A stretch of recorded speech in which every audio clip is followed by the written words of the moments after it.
जो राष्ट्र कभी 4 वेद 6 शास्त्र 18 पुराण 108 उपनिषद ध्रुव का तारा दतीची का त्याग काशी सोमनाथ तमिल के मंदिर तक्षशिला नालंदा विक्रमशिला जैसे ज्ञान केंद्र हिमालय के शिखर सिंधु के नगर आर्यभट्ट का गणित गीता का ज्ञान बौद्ध का दर्शन भास्कर का खगोल और श्री राम सेतु की भव्यता से जाना जाता था, आज उसी विश्व गुरु भारत को फिर से विकसित भारत बनाने पर सवाल उठ जाते हैं। विपक्ष कहता है कि विकास दिखता नहीं और मैं पूछती हूँ कि क्या आपने देखा नहीं कि अमृत काल की अमृत पीढ़ी जब अर्थव्यवस्था की ओर रुख करती है तो भारत बड़े बड़े स्टार्टअप हब की सूची में आने से लेकर विश्व की चौथी सबसे बड़ी अर्थव्यवस्था बन जाता है।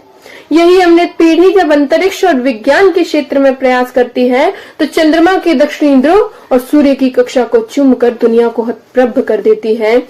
यही अमृत पीढ़ी वसुदैव कुटुंबकम के विचारधारा के साथ G20 की सफलतम अध्यक्षता कर दुनिया को एक नई राह प्रदान करती है और ये दर्शाता है कि विकसित भारत का अर्थ केवल ऊंची इमारतें, अनगिनत फैक्ट्रियां और महानगर बसाने तक सीमित नहीं। विकसित भारत वो दिन है जिस दिन हर भारतीय माननीय प्रधानमंत्री जी के पंचप्रण और 9 आग्रह को अपना लेगा,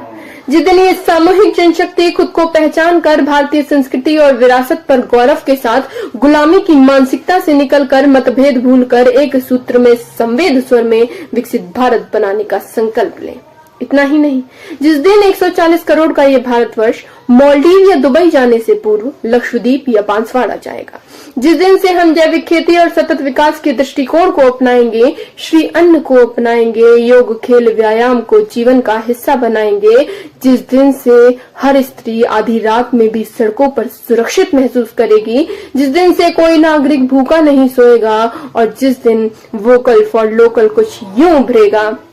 कि कश्मीर की केसर, कन्याकुमारी की पोचमपल्ली कसारी, पंजाब के बासमती चावल, सोजत की मेहंदी, ताजनगरी के लेदर जूते, गुजरात के धरचोला, अरुणाचल के हस्त निर्मित कालीन और पश्चिम बंगाल के हिमसागर आम की गूंज ग्लोबल ब्रांड के रूप में गूंजेगी। उस दिन उभर रहा होगा नव्य भव्य सशक्त समर्थ अखंड अद्भुत अद्वितीय श्रेष्ठ संपन्न मजबूत विकसित भारत का भविष्य। धन्यवाद।